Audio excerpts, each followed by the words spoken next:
జడ్జిలు ఇచ్చే తీర్పుని బట్టి ఆ జడ్జిల యొక్క మనస్తత్వం, ఆ జడ్జిల యొక్క ఆలోచన ధోరణి, ఆ జడ్జిల యొక్క సిద్ధాంతం, ఆ జడ్జిల యొక్క వ్యవహార శైలి అర్థం చేసేసుకుంటారు లాయర్లు. దాన్ని బేస్ చేసుకునినే జాగ్రత్తగా వాదిస్తారు. అయితే ఇప్పుడు వాదించడం కాకుండా నాకు అనుకూలంగా తీర్పు ఇవ్వనటువంటి న్యాయమూర్తి దగ్గర నా కేసే రాకూడదు అని బెంచ్ హంట్ అనేటటువంటిది ఏదైతే జరుగుతోందో అది ఇప్పుడు ఉమర్ ఖలీద్ విషయంలో పదే పదే జరుగుతున్నటువంటిది. 5 సార్లు ఇతనికి బెయిల్ ఏదైతే బెయిల్ అప్లికేషన్ కొట్టివేయబడింది. ఇందులో 4 సార్లు హైకోర్టులో కొట్టేశారు. 2 సార్లు ఒకసారి సెషన్స్ కోర్టులో కొట్టేశారు.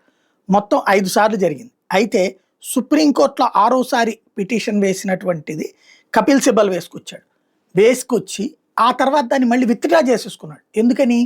ఈ కేసు ఏ బెంచ్ దగ్గరికి వెళ్ళిందో ఆ బెంచ్లో ఉన్నటువంటి న్యాయమూర్తులు ఉగ్రవాదాన్ని వ్యతిరేకిస్తారు. ఉగ్రవాదాన్ని దేశంలో ఒక భాగం దారి తప్పినటువంటి యువతరం అని, లేదంటే కనుక అది ఒక భావజాలం, అది ఒక ఆలోచన ధోరణి, తప్పేంటి అని భావించేటటువంటి మనస్తత్వం ఉన్నటువంటి మూర్ఖ జడ్జిలు కాదు వాళ్ళు.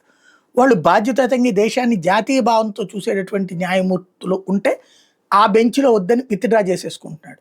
వేరే బెంచ్ల్లోకి పంపించే ప్రయత్నం చేస్తున్నాడు. ఇదే బెంచ్ హంట్. ఇప్పుడు చర్చ జరుగుతుంది దాని మీదనే.